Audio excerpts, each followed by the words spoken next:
Good evening, everyone. Oh, This is that's the fine. Town Plan and Zoning Commission meeting. I'm Shannon Rutherford, the town planner, and I will do a roll call of our commission members. Matthew Bandel, Here. Robert Canto, Very much present. Rojia Afshar, I will note for the record as absent. David St. Germain, Here. Liz Sanford, Here. Scott Halstead, Here. alternates Bruce Polsky, Here.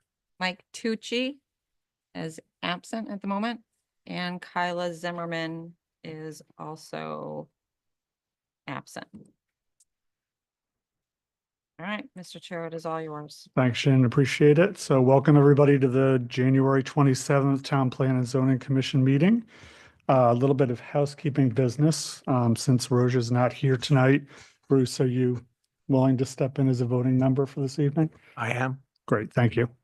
All right, we're going to jump right into our new business. First item is a CGS 820-24 referral regarding the Meadow Road Sidewalk project. Oh, Mike just walked in.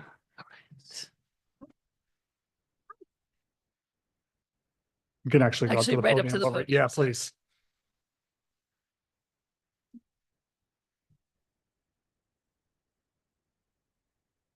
All right. Hello, my name is Justin Stone. I'm one of the engineers here at the town of Farmington. I got hired on in November, so I'm pretty new. I previously worked in the town of Cheshire, so pretty similar town structure, department structure as it is there. And I'm just going to kind of go through the Cliff Notes version of the summary for the Meadow Road Sidewalk project. Pretty much, we received a steep grant to help fund the construction of sidewalks on Meadow Road. We have designed the connection from Wisteria Lane all the way to New Britain Avenue. It's going to connect to the trail. And it's going to have a couple of mid-block crossings. There's going to be one at Wisteria, one at Portage Crossing, and then one at Summersby. Those already have existing sidewalks. So to get them safely to the sidewalk of Meadow Road, they'll have to cross Meadow Road to get to it. It's going to connect to the Westwoods Upper Elementary School, as well as allow for some pedestrian traffic. And when I've been out there looking at it, there's actually a lot of people that walk on Meadow Road, so getting them off the road onto a sidewalk for their own safety. At the mid-block crossings, we're going to have what are called rectangular rapid flashing beacons, or RFBs. Pretty much this is a push button. Someone will go up, push the button, it'll blink so people can see it, and then they'll cross the road. Additionally, as part of this, there is a drainage problem that happens at the culvert that crosses just to the east of Judson. It's a 36-inch culvert. It's got a ton of existing storm water drains that go into it. What ends up happening is the outlet gets full, and then it backs up the pipe all the way to the inlet side. That then pushes up to the resident who lives to the north of that, the upstream side of that, and floods their garage. So as part of this project, we're going to take the last 20 feet of that culvert and we're going to size it up to allow the water that's coming pretty much from Portage Crossing to be able to get out, but not back the culvert up when it does that. So that'll be another part of this. And that'll be going for its own Inland Wetlands Commission application. So, all right, that's pretty much the summary. Right, thank you. Welcome to the town, by the way. Thank you very much. I can see how they're trying to teach you. They put you right in front of the commission 2 months into the new job, Yeah, right? Shannon runs a tight ship. Matt, questions? No questions. Okay. Thank you. Bobby? Just one question. Where's the mid-block crossings going to be? They're going to be at Wisteria, Portage Crossing, and Summersby. Okay, so those neighborhoods can kind of cross over. Correct. Yeah, and to do it safely. That's why we're going to have the rapid flashing beacons, things like that. Gotcha. These are also at locations where there's good lighting from like utility poles, so they should be pretty safe as they cross with that and the beacons. And the sightline visibility. Okay. Yep. Yeah, no, I'm good. Okay, Liz? No, I think it's a great project and welcome to the town. Thank you. Also, I've seen those rapid flashing Yes. things. on Route 10 in Simsbury. And I mean, Route 10's a busy road. It and is, They yeah. are very effective. They are, So, yeah. which is great. We had a couple of them in Cheshire. My parents live in Simsbury and they're pretty effective there. It just lets someone know that you're crossing. There's one right here on Route 4 too, and Mhm. someone just used it the other night and I stopped. It was very effective. No one was confused. Yeah. That's good. One quick question. Yes, Is the culvert is not a part of the grant? correct. Yeah, Okay. it's more of just like something we're gonna do since we're already Well, ripping up that edge of Okay. the road anyway. So we'll just kind of try to deal with that as we're there. Okay. Great. Thank you. Good. Dave? Welcome, no questions. All right, thank you. Bruce? Welcome also. One quick one. I don't know the proper term for these things, the yellow things with at the corners that are the little raised bumps. They're called ADA traction pads, warning detector pads. Yeah. The ones that have the little truncated domes on them. Yeah. Yeah. So Yes. we'll have having those on the corners too. Correct. Yeah. That's actually required by ADA, and ProAx. Those will be, put there as well. Yes. Good to know. Thank you. All set. Good. Mike? Welcome. Thank you. No questions. Just happy we're getting more sidewalk. Thanks. I have just one quick question. Yes. So I know I live in that area. So the roads are scheduled to be repaved in that area of town? That's a really good question. The paving program is not something that I'm well versed with. I'm just wondering about timing. It's just something I want to bring up. This would be something that would happen prior to paving. Okay, You would do the sidewalks, the Okay. ramps and everything prior to paving. that's what I thought, but I just wanted to do a double check. There Okay. will be some cutting that they're gonna do in the road as they Yeah. put the ramps in and stuff like that. So there might be, 8 to 12 inches of like a cut because they have to be able to put everything in and pour it and then compact it back. But if it's slated to be paved, this would be done before that and then Okay, brand new once it's paved. perfect. Thank you. No problem. Anybody else? Any additional questions? All right. Can we get a motion in a second? Sure. I'd like to make a motion to approve the CGS 824 referral to request for a report concerning the Meadow Road sidewalk project. Second. Everybody comfortable voting? Any discussion? Good. All right, all those in favor? Aye. Opposed? Abstentions? Motion passes. Thank you so much. Thank you very much. All right, our second item, Gen Villa, with a review of special permit. Shannon, I'm going to recuse myself from this one and Yes. pass the baton to Liz, so. Somebody come. Okay.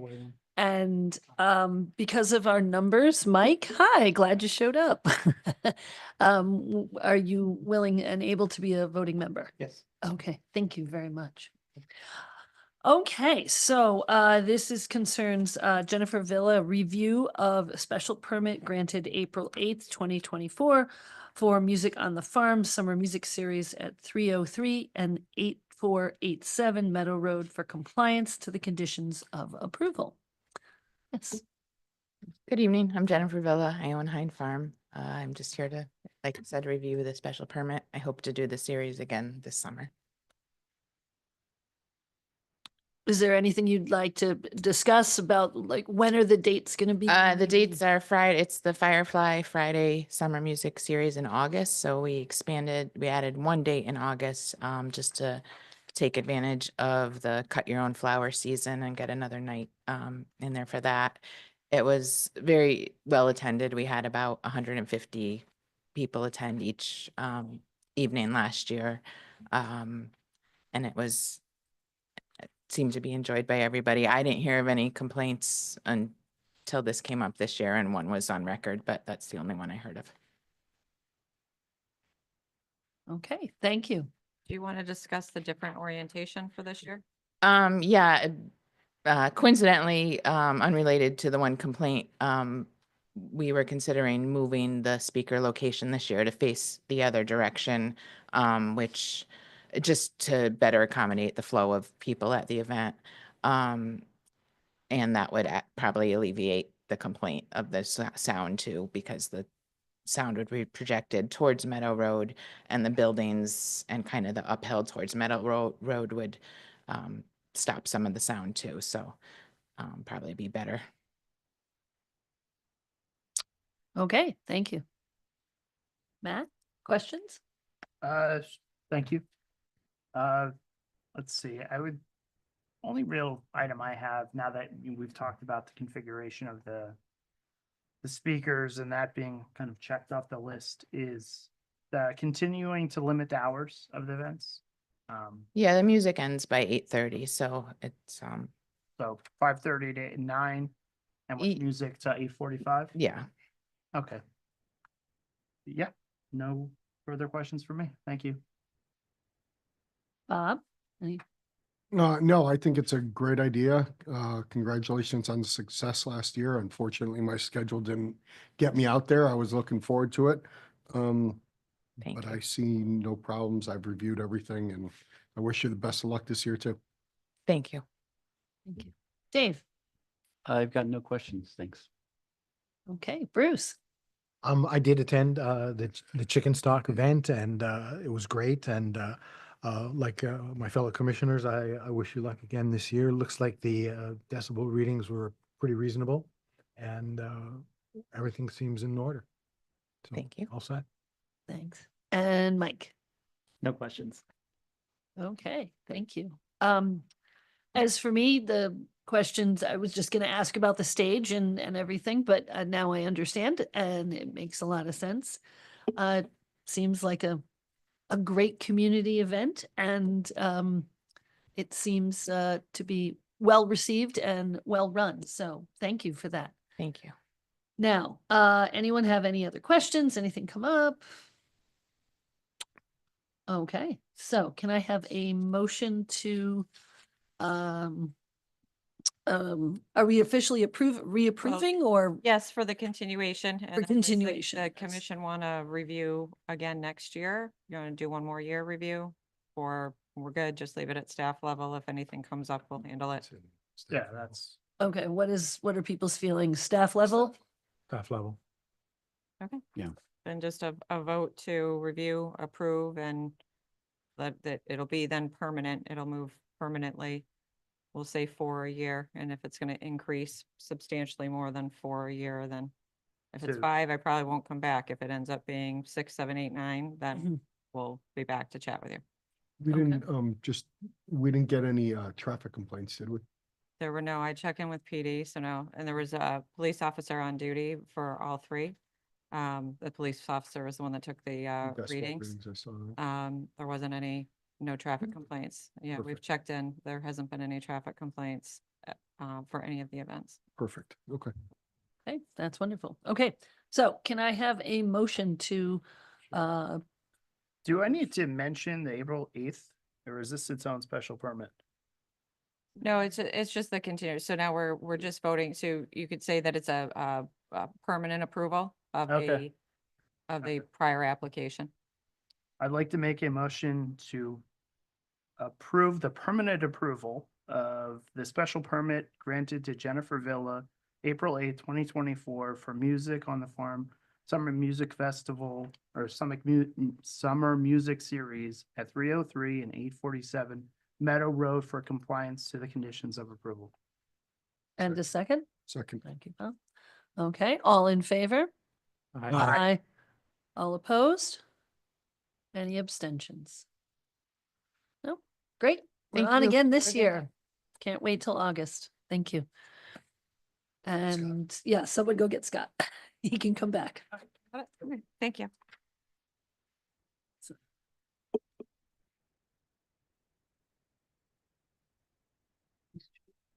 Well, thank you.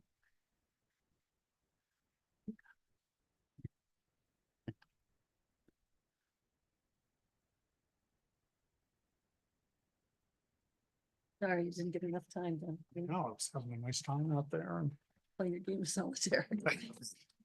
all right. Myself organized again. All right, I think we have a couple applications to accept. Number 3, Hartford's Camp Current. Can we get a motion in a second, please? I'd like to make a motion to accept the application for special permit by Hartford's Camp Current for charitable and philanthropic institution use located at 96 Batterson Park Road, AKA 8017 Batterson Park Road, R40 zone, and schedule a public hearing with a recommended hearing date of February 24th, 2025. Second. All those in favor? Aye. Opposed? Motion passes. Number 4, we're postponing Shannon still, so Yes, please. skip right to number 5, Town Planning Commission. Can we get a motion and a second for that one, please? I'd like to make a motion to accept an application for text amendment by the Town Plan and Zoning Commission to the zoning regulations, Article 2, Section 14, C1 zone, to permit mobile food vendors and schedule public hearing with a recommended hearing date of February 24th, 2025. Second. All those in favor? Aye. Opposed? Motion passes. Thank you. All right, we'll move right along. We have a couple of public hearings that were continued from our last meeting. Just a little bit on process for our public hearings before we jump in. We'll ask the applicant to present any updates to the commission. We'll go through questions as we've done up to this point. We'll open it for public comment first in the room and then online. And then please, we ask that you keep comments limited to 5 minutes, just to be respectful of everybody's time. So with that being said, first public hearing is Boudouin's Properties LLC. Welcome back. Thank you, Commissioners. For the record, Michael Lambert, professional engineer with Lambert Civil Design. I'm here on behalf of the applicant, Boudouin's Property LLC. Just kind of recircle back to this project. It's located at 156 Brickyard Road. It's 1.02 acres in size, located in the CR zone. To the south and to the west of it is the Farmington Motorsports, and then across the street is the Dunning Sand and Gravel. Just to kind of give you the geolocation of this. If we go to the site layout, we're doing the 6,800 square foot contractor bay warehouse and office building. The front portion being the 800 square feet office space, and then the warehouse in the back is going to be 4 tenants. Their spaces are going to be 1,500 square feet each. The parking lot and driveway is going to be on the north side of the building, and the driveway is going to be kind of pull around to the back. So overhead doors at grade for the building are going to be at the rear of the building. Again, for the refuse for the property, we are showing a dumpster pad on site, but that is for a future use. The idea here is to have each tenant have their own wheeled trash cans, bring out to the street. And then as the tenants come in, if it does require that they want a dumpster on site, we do have a space already dedicated for that. The landscaping on the property, we do have the entire site surrounded by evergreens and a variety of different trees and shrubs to kind of help provide some buffer around the whole building. Surrounding the whole property is also the CR zone. So we're not directly abutting against any of the residential properties. For the storm drainage, that was one of the issues that came up from last time, that talking with town staff, they were worried about the southern property line and kind of providing a point discharge onto the abutting properties. I've talked with the town engineers, gone over a plan, revised it. We now have a small little depression to the south that's going to be able to collect any of the runoff that was immediately directed to the south property line, going to get collected and discharged into the infiltration basin that's on the north side. That north side basin has been expanded to an attempt to handle the extra flows. I've not gone through the full calculation to make sure that size is compliant, but that will be part of, I believe, town staff's comments to be incorporated. But that is now the plan, to be able to at least handle that flow, direct it to a better suitable place between our thoughts and the town staff's thoughts on that. And then again, just to reiterate, the sanitary waste is going to be through a septic system that's been designed and approved by the Farmington Health District.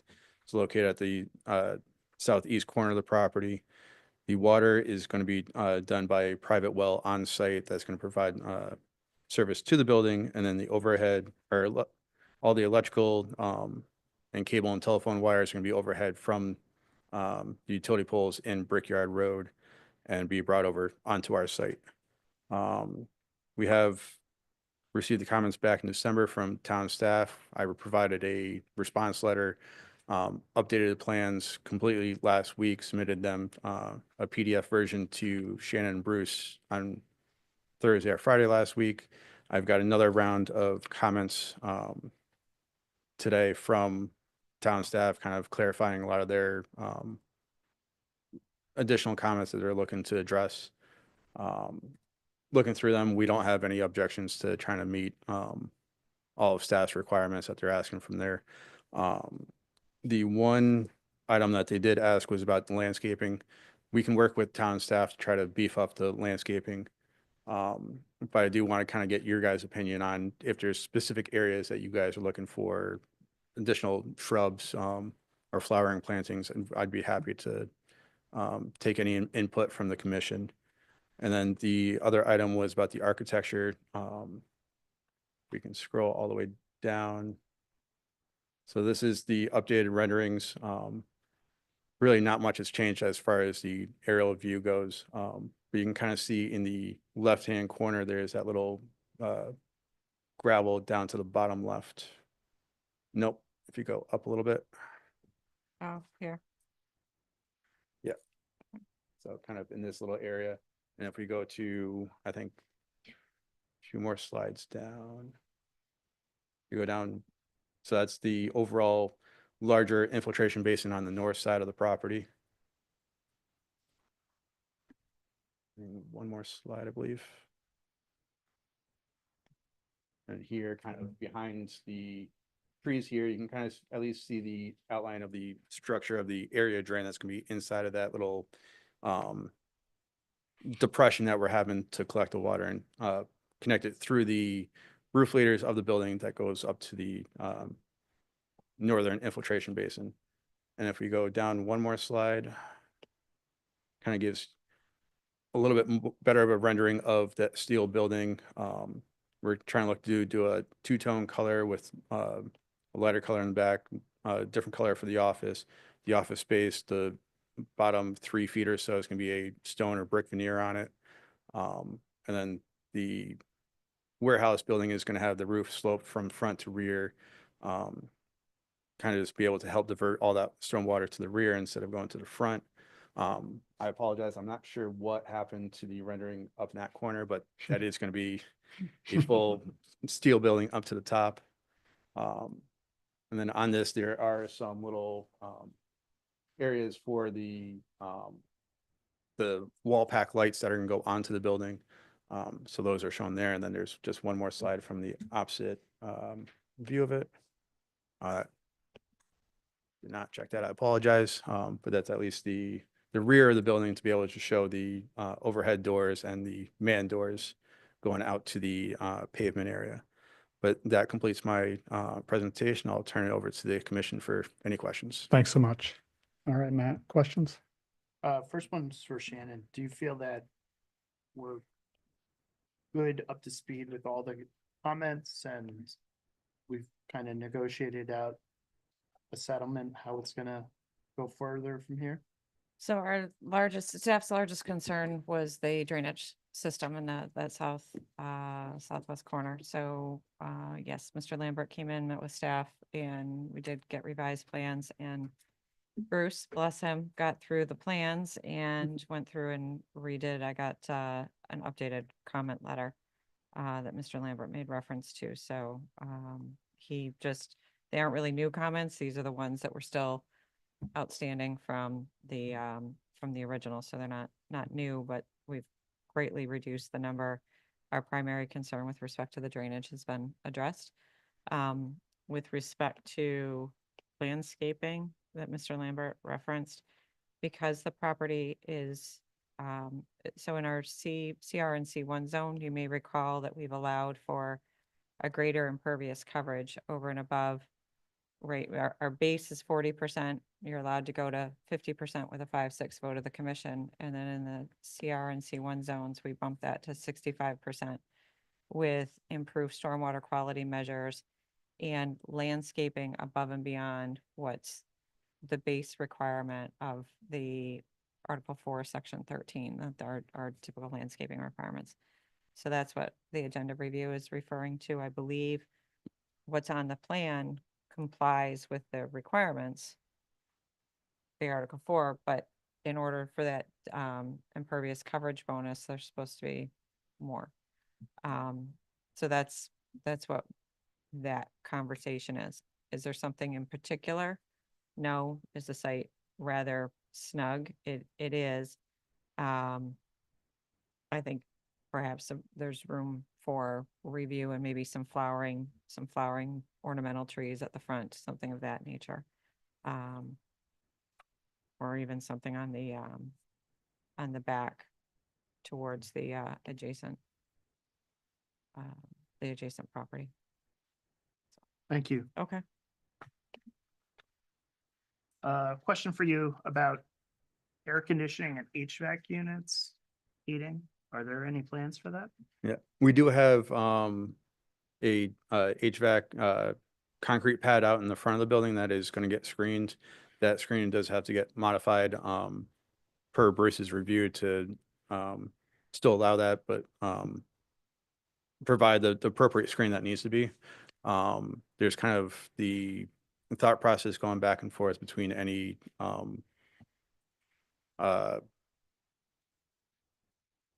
blank on the name of it, but like the wall pack units, the Mini splits. yeah, the mini splits, something like that, to be able to provide the AC and heating for each of the units or the office space.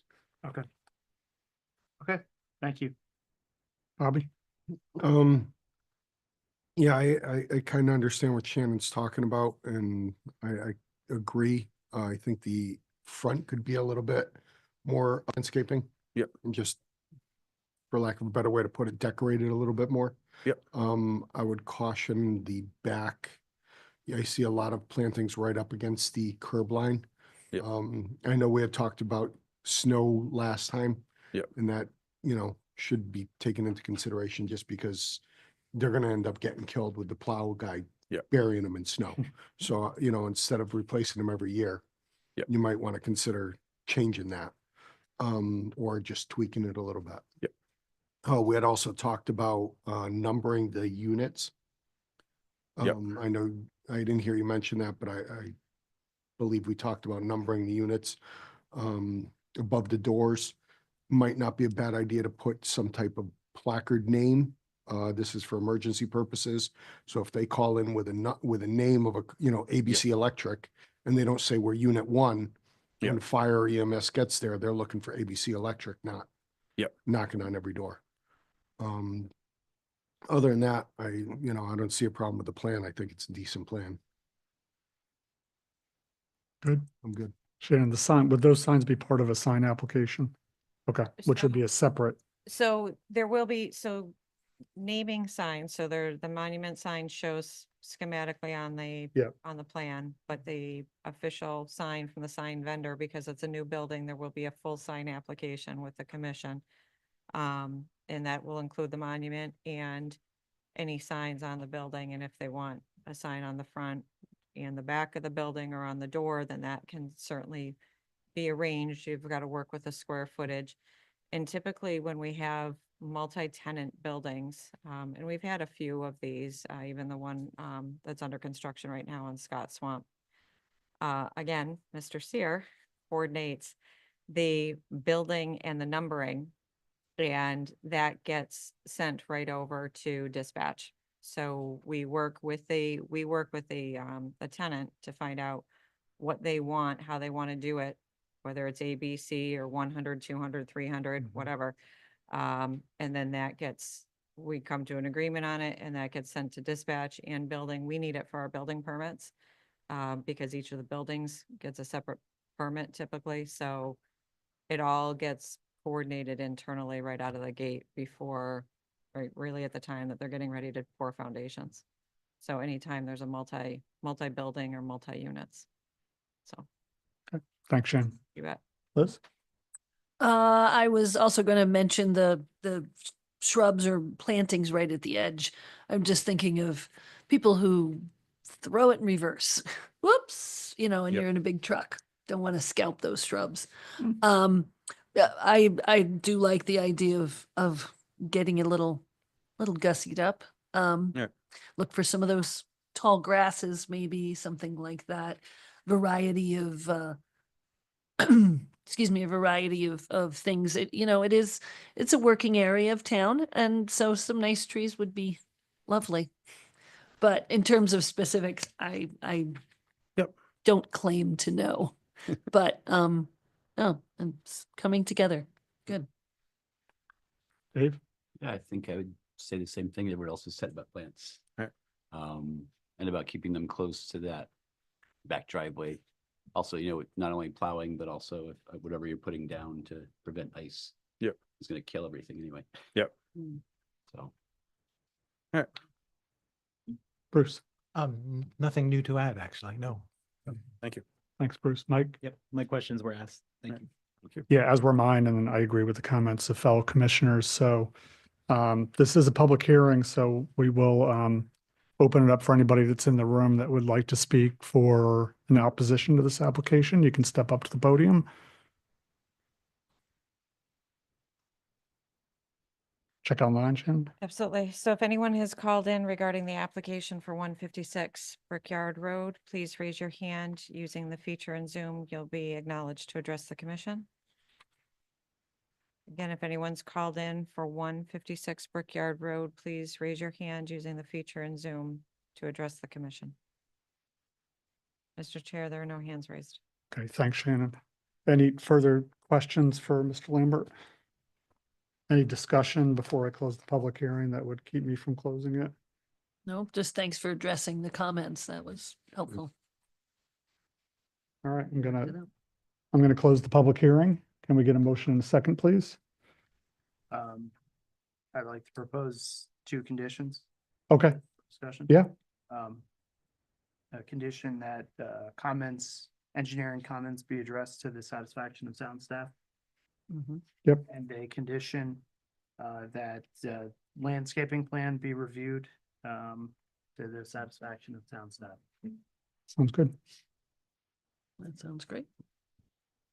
Okay. Now you can make a motion out of it, yeah. Okay. Great. Wordsmith it. Yeah, I'd like to make a motion to approve the application for special permit by Bodwin Properties LLC. For special permit and site plan approval by Bodwin Properties LLC. For construction of commercial contractor bay building, including requests for waiver of impervious coverage in excess of 50% for Article 2, Section 14, C5B, located at 156 Brickyard Road, CR Zone. With the conditions that engineering comments be addressed to town satisfaction and the review landscape plan be addressed to town satisfaction. Second. any discussion? Everybody comfortable voting at this point? Mhm. Okay, all those in favor? Aye. Opposed? Abstentions? Motion passes. Thank you so much. Thank you, Good luck. commissioners. All right, our second public hearing is welcoming back the city of Hartford and Patterson Park.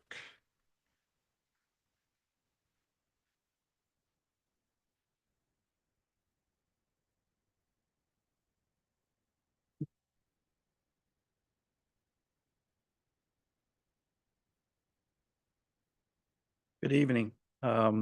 Since our last meeting, I know there was a couple items on our to-do list. One of those in particular was a comment about traffic. We have issued a kind of a memo to the town staff. I'll let Rob Newton, our engineer, kind of walk you guys through that. Thank you. So what we did was to make a statement on the traffic. We utilized the most recent traffic data that was gathered with the Pondview apartments that are under construction across the street from our site. Using their data that they collected we identified that the peak hours of the traffic, as expected, were between 7:15 and 8:15 and 4:15 and 5:15 in the afternoon. Coincides with the typical commuter traffic. Using that data and with the operations of the park, we assessed that the traffic from the park would not coincide with the peak commuter traffic. The traffic from the park is at its peak on the weekends, missing the weekday commuter traffic. And also the peak hours of the park are generally between 9 and 3 with about, we would expect that the visitors be about a 90-minute visit on average. So by looking at the data that was collected with the apartment building that is under construction and what we expect from traffic generation from the park, that the peak traffic from the park would miss the peak that it was found on the roadways. So we don't expect any negative impact on the traffic during those peak hours. Thank you.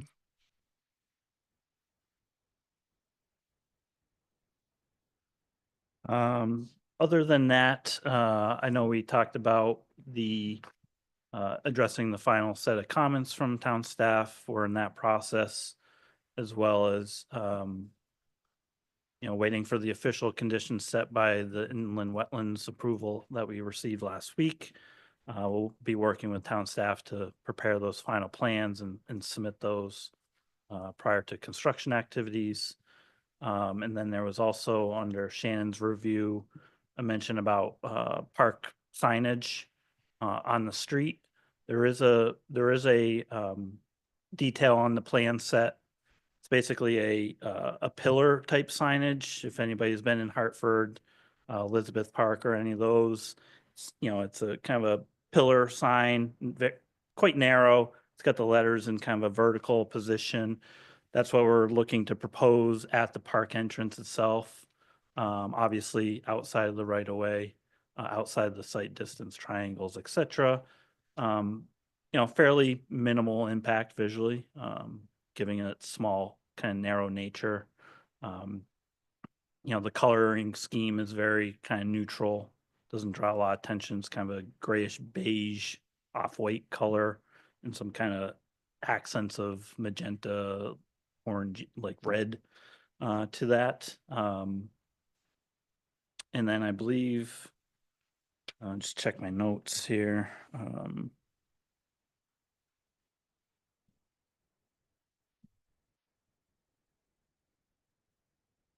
Yeah, and then there was just some official, I guess, determination on rental of parks of the park and rentals of any pavilions, etc.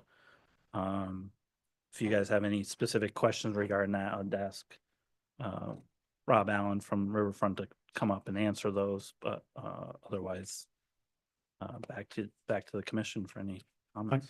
Thank you. Matt, any questions? I guess first one is for Shannon.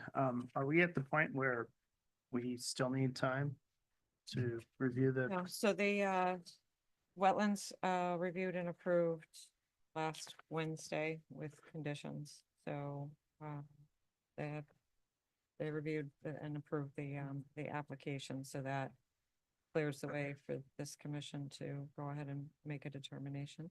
Okay, great.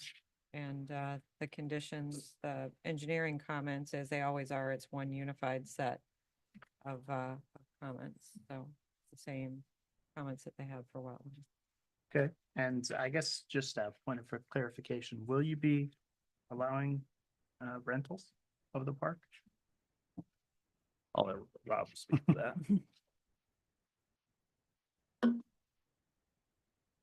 Rob Allen, Director of Public Safety and Park Operations. So we don't allow rentals in our parks. We partner with community groups and municipalities, put on events, and we would go through whatever is the required permit process any other park is going under right now. So we don't rent out the parks, though. It's not a free for all. Okay.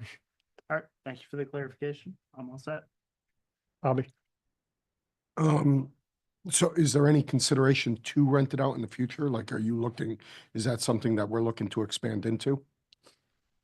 That's not our business model. So our model is to partner with other community groups, Camp Current, whoever, or partner with the municipality that we're in, Town of Farmington, to put on events there.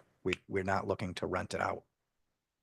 Okay, so like, I'm just thinking like if somebody wanted to do like a corporate picnic there, like team building or something, is that something that you guys are entertaining or not? So a passive use park is first come, first serve. If they're not bringing in anything that requires a special permit, audio system or anything like that, then they're allowed to use the park. That's been our motto. Right. So we have corporate groups that that come and do a 90-minute lunch in the parks. They have to follow the same rules every other park user has to follow. Can't bring in grills, or you can't bring in a food vendor or anything like that. Okay, perfect. And then has the MOU with the emergency services been taken care of? Not No, yet. that'll be, I mean, because they're going to want to see structures. They're going to want to see a lot more advancement before we get to that. Okay. But there is talks already with them, with fire, police and all them. We met with police. Fire was not there, but we'll get to it. The Director of Emergency Services has been involved Okay, in addition to the police chief, okay, perfect. some of the conversations. Thanks, Rob. Liz? D- Thanks for the traffic study, but I just have one point of clarification.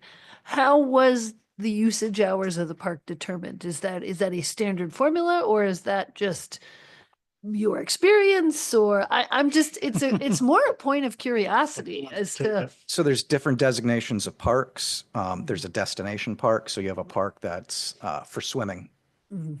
day camps, stuff like that. Yep. There's an athletic field park. This is a passive use park. So what we did is apply that model to this. Passive use park is usually roughly a 90-minute visit, and it's after the morning drop off at school and before the afternoon pickup is the best I can give you the reason on why that falls in those hours. And we don't think this is going to be anything like the previous Batterson Park, where it's a destination where people are just coming in for the swimming, and it's going to be a community park. It's going to be that neighborhood park, to be honest with you. That's what it's going to amount to. okay, more of a drop the kids at school, take the dog for a walk, go for a run. Yep, the kids that aren't in school yet get to go, you know. They get, right, throw them in the Yeah. stroller and, Yeah, okay. and when you don't have a destination park, you're not bound by a start and finish time. So you're trying to avoid rush hour traffic. You have that luxury. Okay, I'm just curious. Thank you. Dave? Yeah, I had a similar question about the rental of the park. I guess it's because it's in the agenda review, it talks about at some point in the future, it may be explored. Because the operations report that was given to us initially as part of the application made that statement. So Ah. Mr. Allen has since changed that with the testimony that he put on the record at the last meeting and this meeting. That's why So, it's but coming. they, yeah. We're not trying to Yeah. grill you, but So Maybe a the little. original written Maybe a little bit. documentation that came indicated that it would expand in the future. Right. So thus, Hmm. thus the notation in the agenda report. Yeah. And I guess Camp Current, when they're using the park, how does that work? Yet to be determined, actually, he was here last meeting. He's not here at this meeting, but that's to be determined.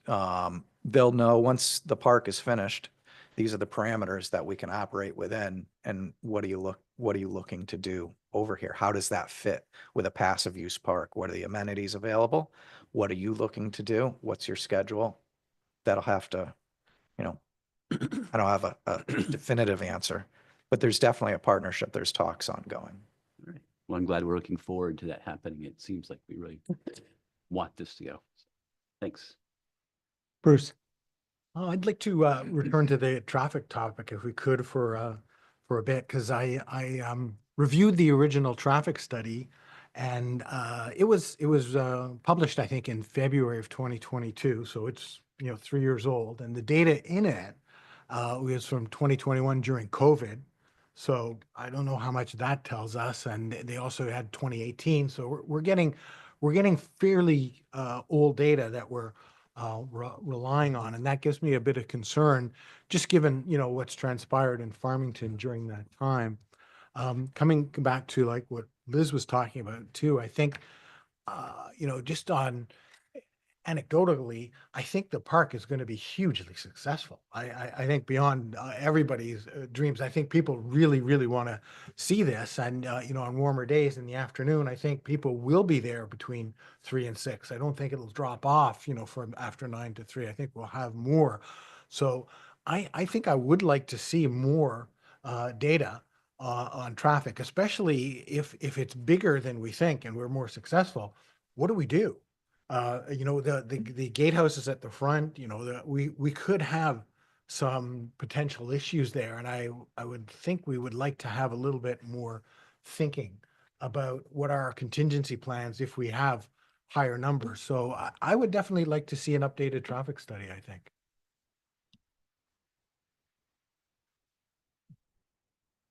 And I can address a little bit of that, and this, some of the data is a few years old now. So it's, but I think the peak hours don't change. Whether there's a few more cars or a few less cars now than there were previously. I think what we're looking at is the peak hours, the peak rush for commuter traffic is opposite of what we are expecting from the park use. So the traffic, the intersections are in and around the park can operate effectively with the peak hour numbers.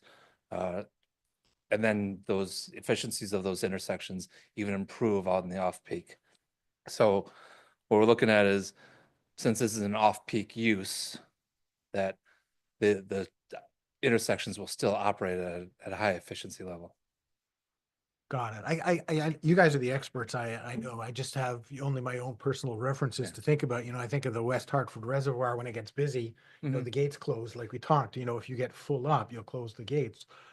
What happens to the cars there? And in West Hartford, it's Route 4 and everybody just zips. They can't turn in. Here, we'll be backed up on 2 Mile Road pretty heavily, and I'm concerned that might happen to us. I can't say that people park on the side of the road waiting for the gates to open. That's what I wouldn't expect that to happen, honestly. But it's I think overall the gates are open. We have a 90 space parking lot, and as it is a high turnover, so we will see quite a few coming and going, and we don't expect that it will really ever back up. I think if the park was at full capacity with the 90 spaces plus the overflow parking, that'd be a tremendous event that would occur. And I think at that point we'd be well aware of that event happening, and if something like that would happen, I think we'd ask for a possible police presence or something to help direct traffic. But that would be a major event to fill this lot to a point where they'd have to close the gates during normal operating hours. Understood. Okay, thank you. Mike? So last time you spoke about the busing schedule, I was hoping you could just walk me through that again.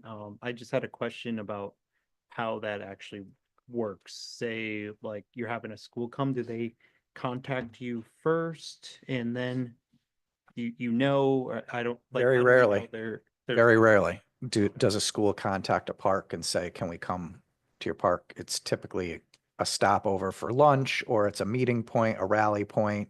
They're buying time before the next stop. We're not a destination. This isn't a destination park. And I appreciate the comparison to the reservoir.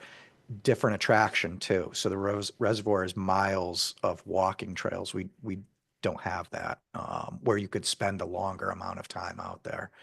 You're really coming, if you're in the immediate community, to the park. As far as busing goes, it would be on site. Nobody's stopping on any of our perimeter roads and dropping children off or picking them up. They'll come on. We've made accommodations for that. Riverside Park, an established park with, going on 100 years of service. If we see, 3 or 4 buses in a week over the summer, that's what we're looking at.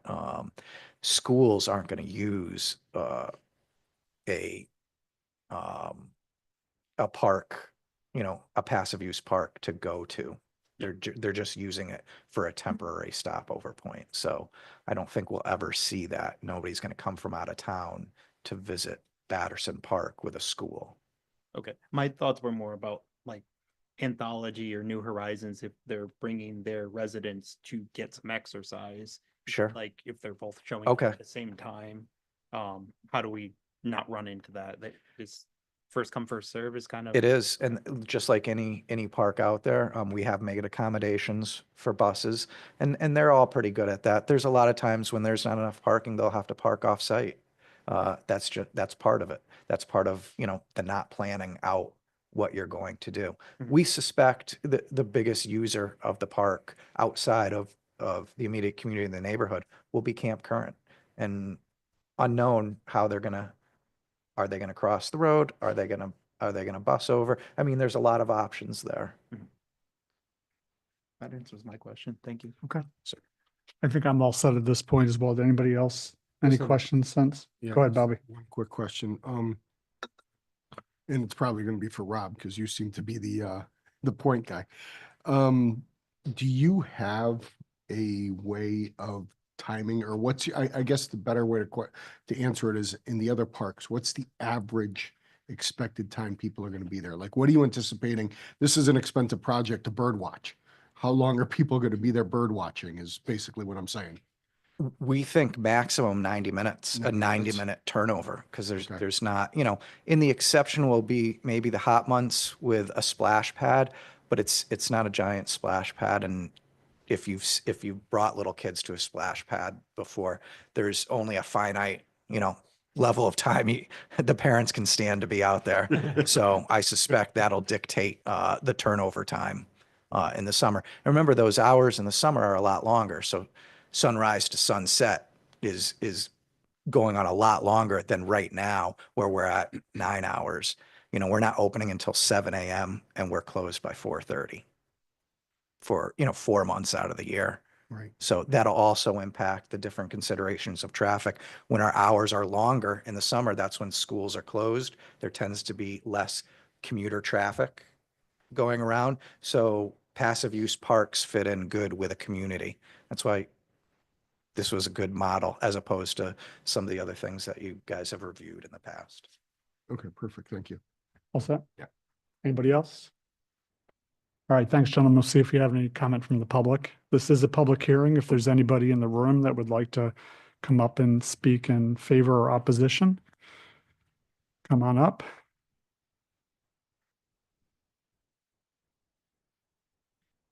Dave Lukowski, 28 Mountain Road, Farmington, Connecticut. And I just wanted to speak again. I think we want to compliment the team. It's a great team.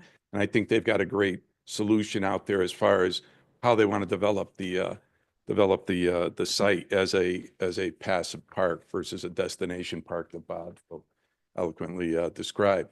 Well, one question I'd have, and I think it's a little different than traffic studies, because I don't know,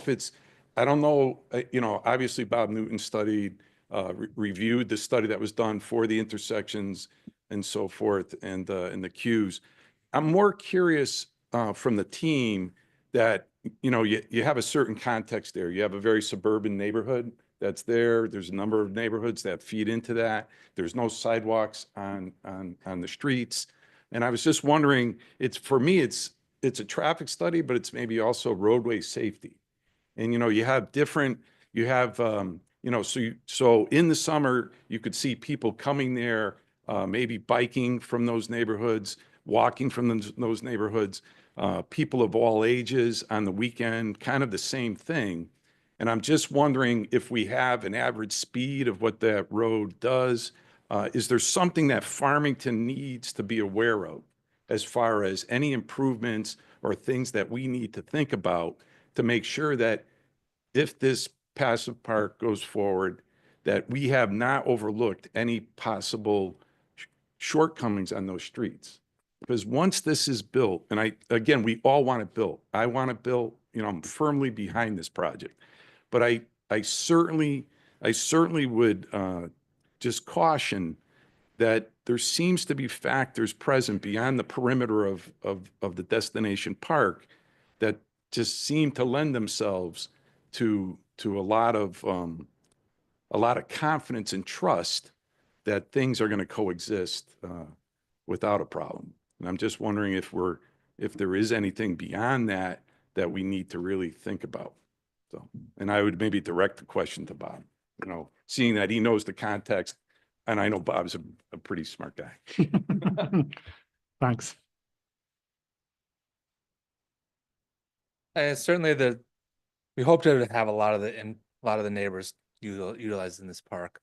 We have, on the context of our property, tried to extend some trails out to some of the neighborhoods, bringing up a trail up into the corporate park area to try to get some of those people immediately onto our property without having to transverse along long roads and go into the main entrance. We're trying to get people in a couple multiple points where they can come from their workspace, go for an after lunchtime walk.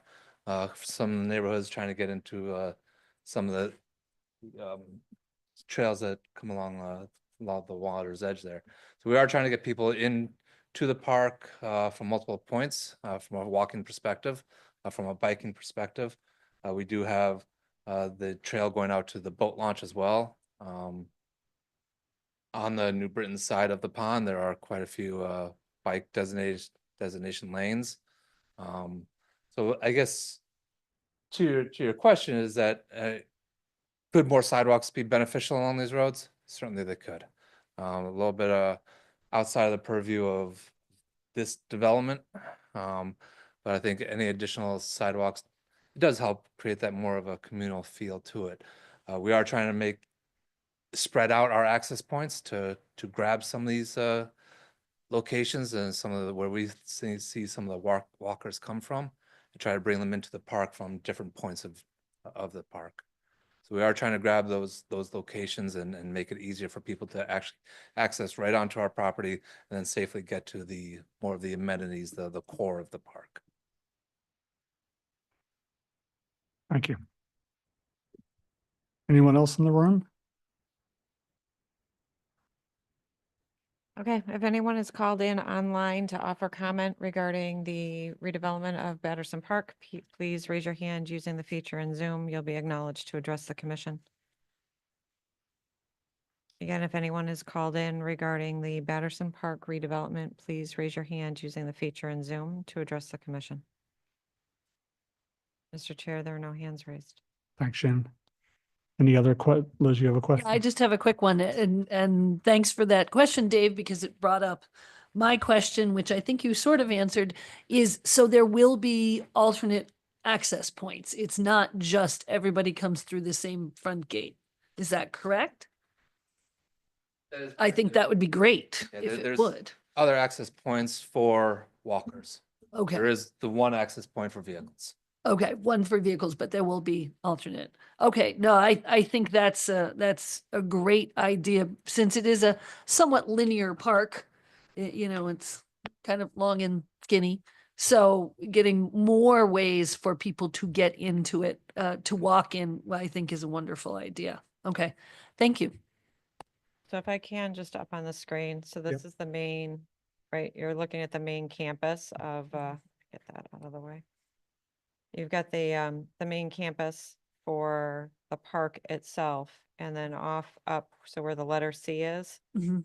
to plan north of the C is the crosswalk and connection into the Batterson Park Corporate Center. So this is, I think, 72 and 74, or 74, 76, and then 80, the apartment complex that's under construction. Okay. And then there's another office building that's immediately contiguous. And then off to the west, this is where the trail comes all the way into the boat launch, which connects, the boat launch has access off of the Alexander Road on, in New Britain. And then the trail here on the eastern edge that's paralleling Batterson Park, where the sea is again, Mhm. this trail comes up. What we have, there's a dam and a spillway. Mhm. You can't get over the dam, What is it? the head wall of Uh-huh. the dam is right at the edge of the road, Ah. or the spillway, excuse me, so you can't, without completely reconfiguring it and putting a whole new structure in, there isn't a mechanism for crossing at this point. So the trail is extended as far as it physically can Okay. without doing infrastructure changes Mhm. to existing drainage and head walls there. Okay. Okay. Thank you. I appreciate that. Thanks, That's Jane. Did I miss good. anything, gentlemen? It's your project, not mine, so. Any other questions, commissioners? I have a comment. Yeah. Not really a question. Just to piggyback on what Commissioner Bruce said before, I also think that this park is going to be highly successful. I don't know if you guys are familiar with our Tungus Mead Park over right down the street. I think people come from neighboring towns and year round, there are people all along the riverway camping, fishing, well, not camping, I shouldn't say. They're sitting there, bird watching and such. Our crew team boat launch, people walk from the baseball fields all the way down to our little dock area, and that is filled from like 9 in the morning till the sunset. And I think just having water amenities are in really high demand. And yeah, that's just some anecdotal story. I think it's gonna be great. But yeah, even right now in Farmington, there's a lot of need for recreation. And I'm glad to see this going through. Any other thoughts from commissioners in general? I know the traffic has come up a couple of times. Any additional thoughts on that? Thoughts, concerns? No? Yes? Oh, I still think we might want to condition our approval on getting some updated data related to what could happen here so that they can have some contingency plans, because I think there's a general sentiment that it's going to be wildly successful. And I think if we don't do that and we do have issues, I think our town residents will hold us to account. And rightly so. I think, these gentlemen have done a fantastic job. I think it's the ideal project. I think it's directly suited to us. But if we don't condition anything on getting additional traffic data, then if we have an issue, it's on us, is it not? May I make a suggestion? Yeah, sure. I'm wondering if this might be something that's better suited for the memorandum of understanding between the Riverfront Recapture and our police department. I don't know, having been done traffic in a prior life and understanding some of this, there's some ambiguity to this, that regardless of the data that these gentlemen provide, it's not necessarily going to take into account a one-off event. And I think that's really something, a memorandum of understanding between Riverfront Recapture and the police department, that if there is something unusual, say on 4th of July or Labor Day, Memorial Day, and there is a larger peak than had been anticipated, what is Riverfront Recapture's obligation, and how's the town of Farmington Police going to assist in that? I think may be a better avenue, because I don't know that you're gonna be able to capture and really get what they've already made accommodations for overflow parking that's above what the paved parking is.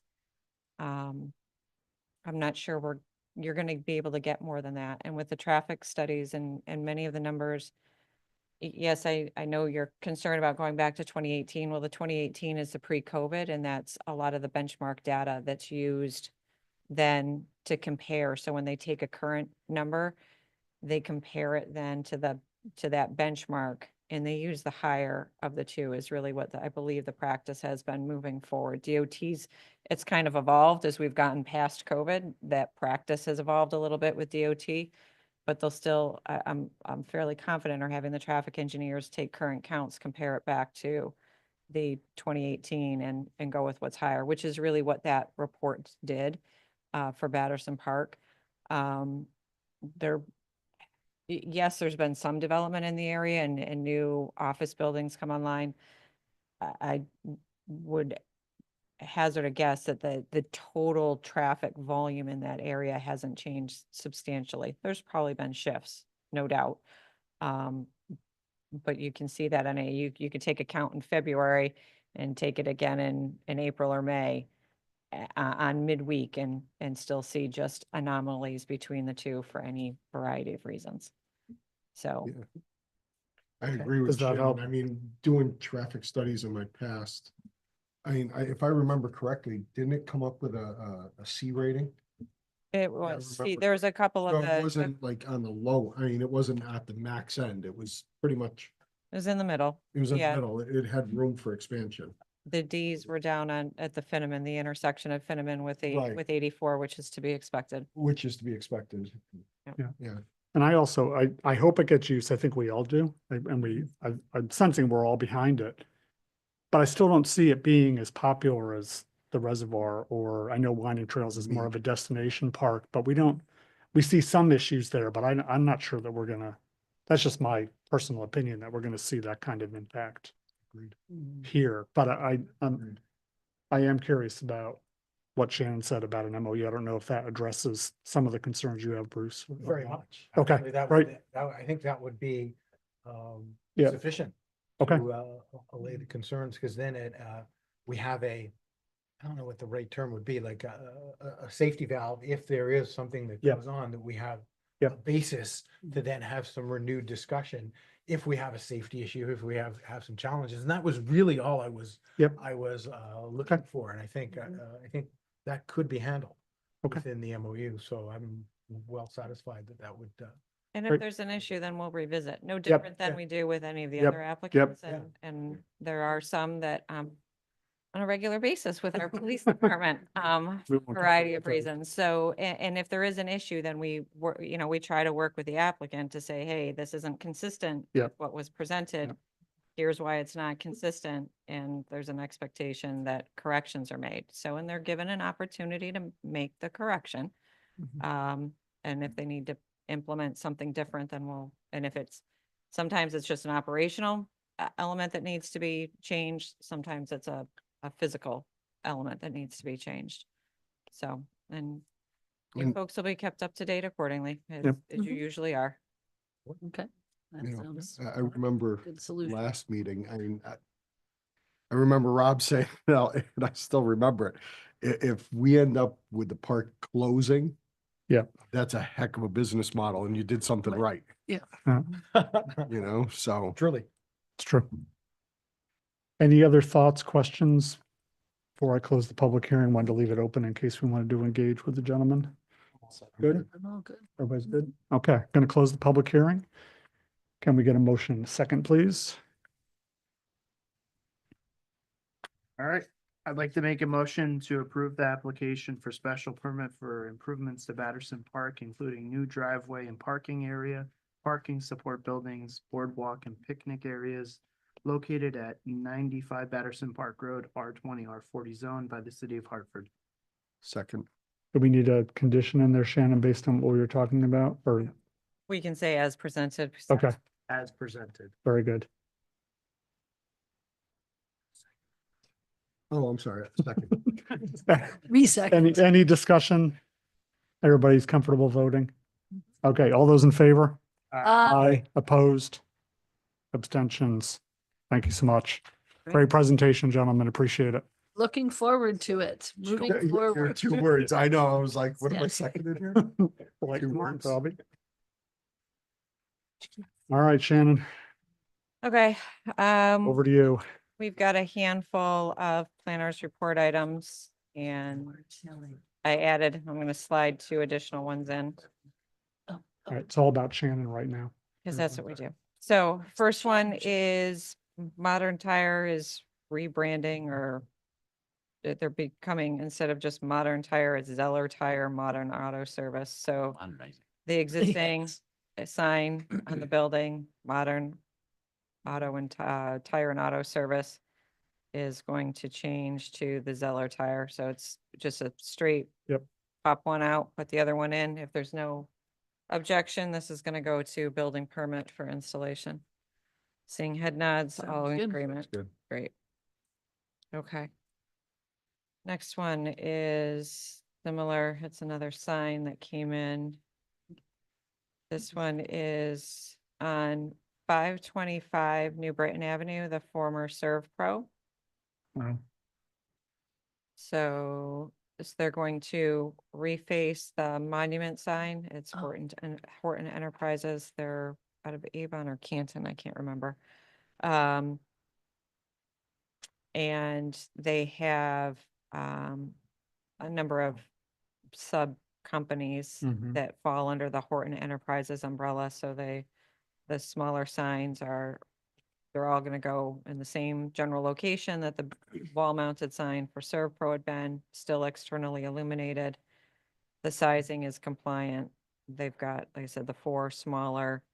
There's an electric company, excavation company, and a handful of other things, so. Again, it's complies with the size. It's in essence a like for like replacement. We're working with them. We're not sure if the ServPro sign is actually on their property. Oh. So they're gonna have to take a little look. Oops. That's been for a long time. And it could be just an anomaly with the GIS. 'Cause Yeah. The GIS bends, right? Ah. The aerial image bends, so Oh. it has an illusion Yeah. that it's sitting on the neighbor's property by a smidge. It in fact could be a smidge onto theirs, so we've just Yeah. alerted them to that, but that's easy. They were gonna rework it and repaint it anyhow, so Yeah. it's not a big deal, but if there's no issue, that'll go right to building permit. Sounds Head good. nods again. No issues. Fabulous. Okay, the next one is Massage Envy, which is over in southwest, Yeah, Nordstrom Rack. southeast road. And they are located where the Burlington Coat Factory, LA Fitness, Panera Bread, the I knew it sounded from. far end of town, as you head towards Target. So there, again, it's a logo change. So there's a master sign agreement for this plaza. I've gone through all the elements. The only item that's not exact, and I've asked for a clarification on, is the master sign agreement, which dates back to the very early 2000s, requires that these letters, they're referred to as channel letters, even on the original one, because they're each separate, kind of unique instead of all one, Mhm. that the channel letters are mounted on a raceway, which it's a bar. These are bars that these the letters are affixed to. The bar is affixed to the building, the letters are affixed to the bar. This is something called a remote front lit channel letter. And I think the letter there's a spacer bar and it's into the ephes Yep. directly rather than set off on a raceway. Is The it race, backlit? it's internal. It's one of the few places because this had been predated Yeah, regulations. it goes way back, right? So some of these are internal illuminated. Once they go to exterior illuminated, then they have to stay exterior. This had historically been one of the interior, so it's allowed to stay, as well as the purple color. There had been a black, green, red, and white had been, I think, the color palette. In 2014, they approved the purple. So I'm like, okay, fine. If they approved it now, then it's fine now. So the only thing, everything else is the same. The size is the same. The square footage is the same. It's a little longer, but it's not as tall because they got rid of the spa and the wave underneath. Yeah. So if I'm gonna find out about this raceway remote, but unless there's a huge concern or objection, I'm gonna let it roll. It could just be how the technology's changed with mounting these signs over the course of time, because I want to say it's 2011 was the original sign agreement. So we're 13, 14 years out. Yeah. Some of that just could be technology change, so. But ultimately I'll get that clarified, but if you're in agreement, let's go to building permit. It's good. Sounds good, Shannon. It's like a plan. EP. Perfect. Okay. Next up then are food trucks. Garrett has drafted the reg. We accepted it. It was item 5 on the agenda to accept for a hearing date on February 24th. Garrett, Bruce and I went through and met on Friday. Garrett made the changes to incorporate comments from Bruce and I. It also includes like a registration type forms that they'd have to do annually with us. So I should have that in final form for you folks in the next business day or so. It has to get posted down in the clerk's office anyhow. Mhm. So all of that will be forthcoming here in just the next few days-ish. So, obviously, as you're going through and reading it, if you have questions or comments or suggestions, feel free to email them to us. You do not have to wait until the 24th. We can compile the stuff that comes in and then put it back out as answers that came in as part of the agenda review, so that information then is shared. I just ask, because it's an open application now, that you just send it to Garrett and I instead of doing the reply to all, since it's actually now an application. So that we're not talking about it outside of a meeting. Okay. So I have a question I'm thinking about already, Shannon, because I drove, it was in Plainville, but there's a food truck there that's got like a tent complex Oh, yeah, the Mexican. attached to the it. Mexican Yes, place. you know what I'm talking Oh, about. Yeah, I stopped there. Right before you get to the Yes. intersection, Yes. Right. Plainville. Where Ave. Washington Street. 77. Yes, thank you. Is there anything in what's been written so far that covers not creating tent city? Like, So there is no, right now, the way it's written, there's Yeah. nothing that would permit a tent. So Okay. you could have a picnic table, yeah, that's what I'm getting Uh, at. Yeah, but no tent, I suppose umbrella. But we didn't drill into that level of detail, but yeah, there is, when not in use, and if it's being used daily, then that's kind of one bucket. But if it's not in use from a seasonal standpoint, then it's to be stored like offsite. It's not just left. Yeah, this guy's got like a 10 by 10 or two 10 Oh, by it's a 10s complex. together. Yeah. It is, yes. it's a It's- restaurant. It's morphed. It's definitely. Oh, yeah, it's, Started as, you There's can been see the additions truck, added. but then, Yes, yeah. It started as just the truck. And yes, yeah. it's morphed. Because I'm thinking about it too. Who takes care of the food permit or like? So but Garrett's on listening, and I'm gonna bump him, or actually. Wake them up. Right? I'm not gonna wake him up. He's awake. Can you hear me? Can you hear me? He's awake. Okay. Garrett, there's nothing in there for tents or umbrellas or anything, right? It says umbrellas are similar structures, but to be stored when not in use. I know the one Scott's talking about in Plainville, that's like one of those steel tube tents that, it's not a pop-up. I mean, we can specify that it's a single pole umbrella, or, Yeah. some of the trucks have like an awning that goes and, so it covers the serving area. That I think if it's affixed to the truck, it goes in and it goes out. I don't see that as being a big issue. If the commission has a strong feeling, that's no problem. We'll just include that in the regulation. No, I tend to agree. I think an awning's appropriate over the, Agreed. Oh, And umbrellas are service area. fine. I just, Yeah, single And pole. I want to avoid what I saw in Plainville, Yeah, that's all. 100%. Right. No, so that's fine.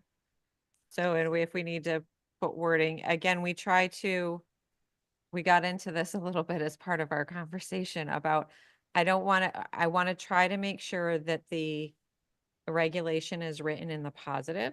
Yep. That this is what's permitted. Yep, Mhm. Okay, so anything not listed there is Yep. not permitted. that's fine. We try to avoid writing it in the negative, because the laundry list of what we don't Yes, want, yep, right? Yep. So just so you know, so as you're thinking about this, fair. like that's the direction that we try to go, that this is what it allows. Right.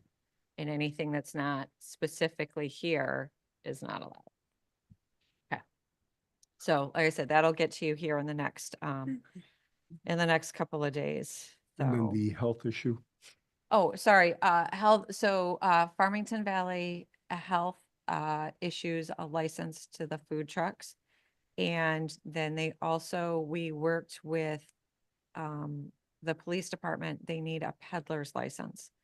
And the peddler's license is done annually in June. So we suggested to have the registration with us also done annually in June, so that they're synced together. That makes sense. Smart. Garrett researched all that and reached So do out they to go them. back for like restaurants get inspected on a regular basis? Do they go back for an inspection? How does that work? Garrett, have you spoken to anyone at Farmington Valley Health regarding Yeah. that? So there's health district licensing, just like a normal restaurant. The difference being that as they're mobile, it might not necessarily be licensed in the specific health district. The state has allowed reciprocal food licensing.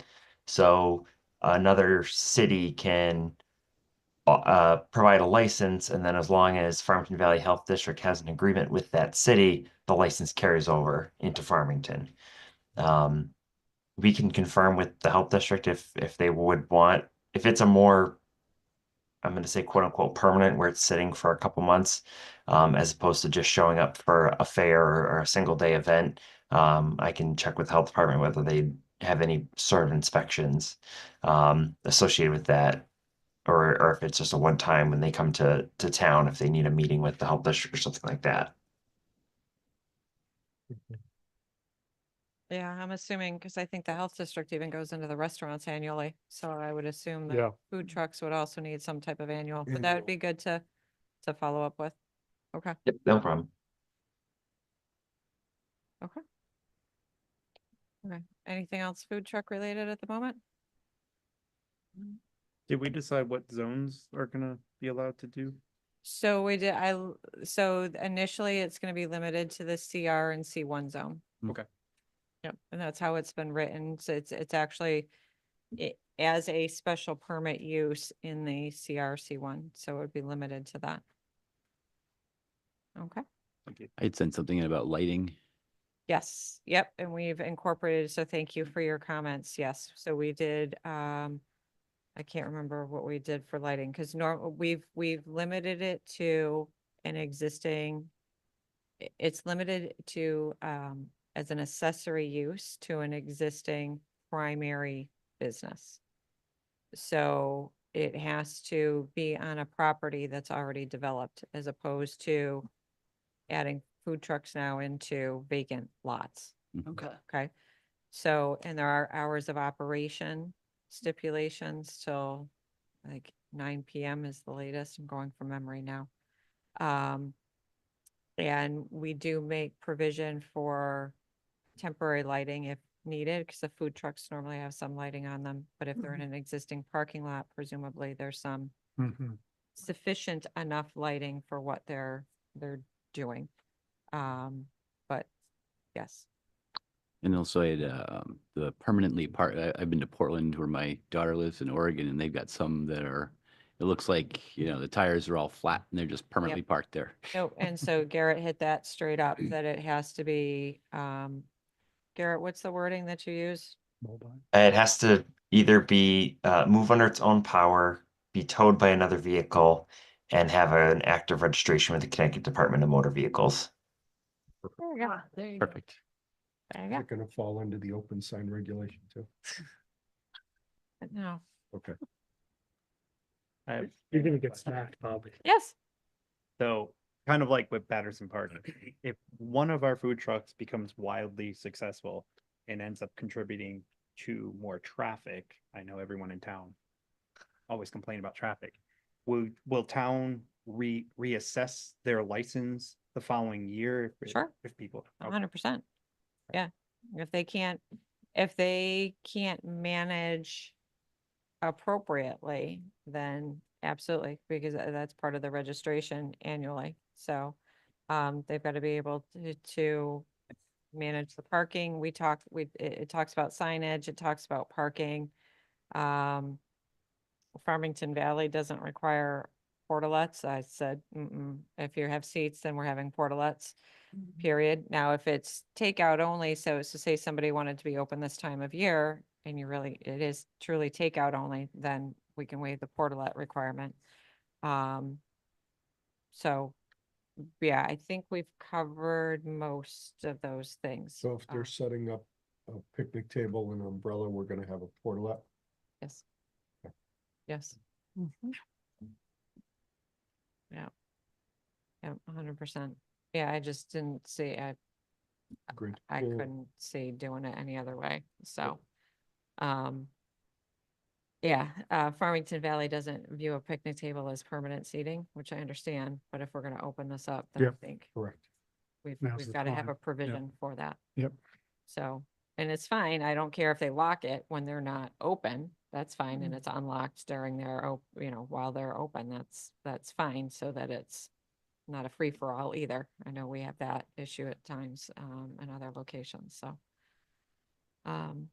Okay, so we'll get that out to all of you. Like I said, any questions, comments, as you think of stuff, feel free to forward them over to Garrett and myself, and then we can compile them all with responses back as part of the agenda review for the February meeting. The final item that I had to do with open signs and continuation of the conversation that we had at the last meeting. And what I'll say was a very robust dialogue with our commissioners. I loved it. I loved it. It was great to have, all of you chime in, was perfect. So it would seem, based on this, that there's a consensus to go ahead. I'm trying to get Bobby's picture to show up.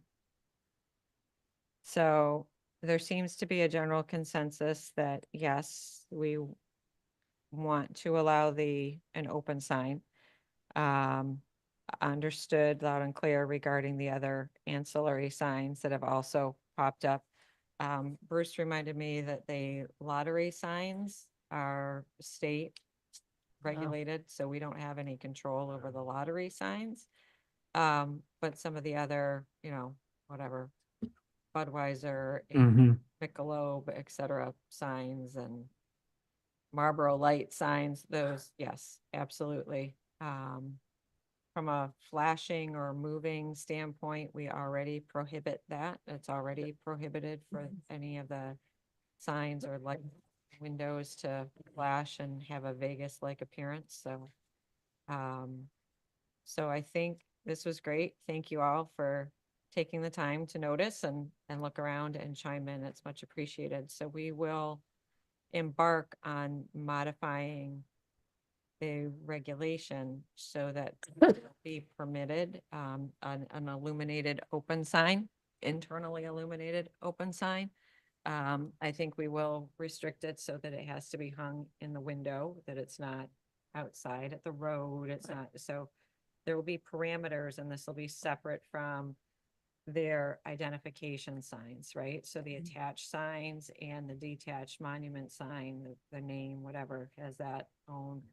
This open sign will be limited, and I think it was Bruce, you said what, 60 or 70 square inches. I initially read it as square feet. I'm like, come on, man, I'm familiar. Wow. And then I went back and read, I said, oh no, he went square inches. I said, okay. So 6 by 10 or 7 by 10 inches.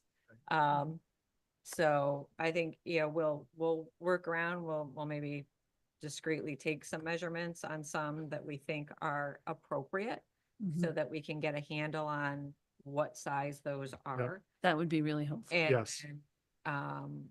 go from there and see what we can come up with. So, but keep that illuminated one smaller. I think the banner, the flag, right? If somebody wants to have a non-illuminated one, I think Yep. we'll leave that as is. That's one or the other, not both. Okay, that's, Yeah, I don't think there's a need for both. And I think Good. depending upon where you are, like, I think some of the folks in Farmington Center and Brick Walk shops like to have the flags out, which I think is perhaps Mm. a more quaint appearance and Yeah. and Yeah. more appropriate. And the sign in the window is better used elsewhere perhaps, but yeah, I don't think you get one open sign, take your pick. now, So- one thing about the picture Bobby shared, Yes. it had and this is, I wasn't quite sure, was the hours of operation, Right. was that illuminated? Yeah, it was one Looks big. like sign. it. So it was Yeah. one, One big that's what I sign. wasn't sure, if it was one big sign It or was if one it big was. square sign. And it Okay. wasn't big. It was probably about the size of my binder right here. Okay, Yeah, I'm not sure that the hours of operation need to be illuminated. That's personally. was gonna be kind of my I'm not, point too. Yeah. the open the open is open. If you're open, Mhm. it's on. So the Right. hours of operation can be black and white on the door, like it is everywhere. We get at Everywhere. doctor's offices, wherever.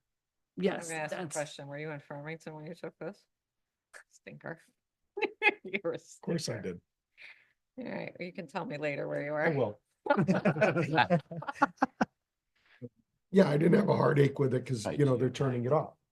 You know, so that I was like, all right, well, that one's pretty reasonable. It didn't, it's not glowing, you know, Hmm. it does its purpose. I agree. right. Mm-hmm. Agreed. I think the size is reasonably appropriate. Yeah. For the It open. looks bigger there than it really is. It's probably, like I said, about the size of my binder. Okay, so so you're it's- looking, you're roughly 8.5 by 11. Yep. so A little bigger than the 60 to 70, but not by a lot. Mhm. So we're in the right wheelhouse then. Yeah. Okay. Alrighty, well, we will add this to the to-do list. It's gonna be just a smidge. We got a few things that we got people nipping at our heels on, Yeah, I don't- so, but we Of course, will. Right. this is the big We'll deal. get this taken care of because we need to. I don't want it going way off the reservation either, so I'd rather get Yeah. something in place so that we can get everybody into some type of parameter here, so we don't end up with a big free-for-all any more than I've already got. room. So. All right, that is all I have this evening for you, unless somebody's got a question for me. Anything for Shannon tonight? Wow. I think we're all All good. right. No big news, nothing you need to share, nothing. I don't think so, honestly. I can't think of anything. Approve the minutes.